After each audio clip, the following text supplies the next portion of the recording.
The Trump administration is hailing its achievements after 100 days in office, but it's been unable to claim success in ending the war in Ukraine.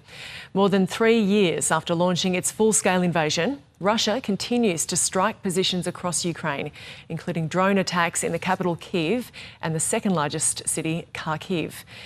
The US is trying to broker a lasting peace deal and has again warned Donald Trump could walk away if there's no firm progress. We are now at a time where concrete proposals need to be delivered by the two parties on how to end this conflict. How we proceed from here is a decision that belongs now to the President. If there is not progress, we will step back as mediators in this process. Russian President Vladimir Putin has been meeting with his key ally and counterpart from Belarus, Alexander Lukashenko. They've discussed greater cooperation between the two countries and how they will mark the forthcoming 80th anniversary of the defeat of Nazi forces. We need to do everything to prevent the resurgence of Nazism, the spread of destructive ideologies as Russophobia, anti-Semitism, any form of racism, and ethnic or religious intolerance, so-called superiority, which hides behind claims for world dominance, attempts of pressure or interference in the internal affairs of sovereign countries.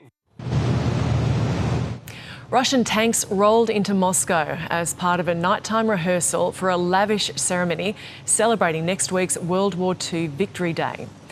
The Kremlin has declared it'll implement a 3-day ceasefire in Ukraine to coincide with the event. This follows a recent pause in fighting over Easter, when both sides accused each other of breaching that agreement. The Ukrainian president wants a month-long truce to demonstrate Moscow is committed to the peace process.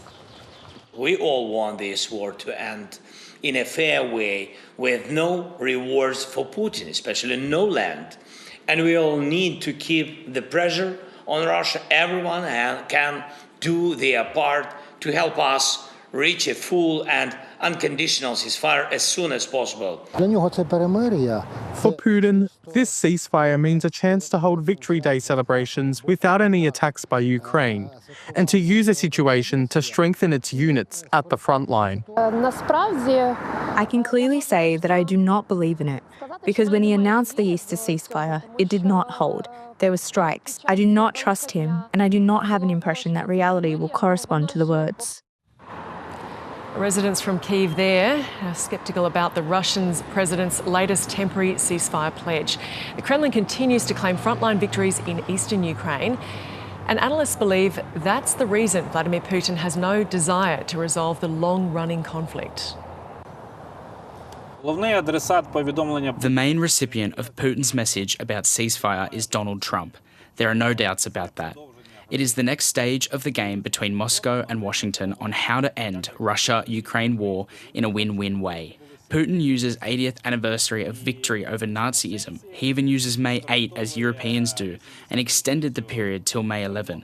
But his proposal is as fake as all other intentions by Russia to put an end to the war.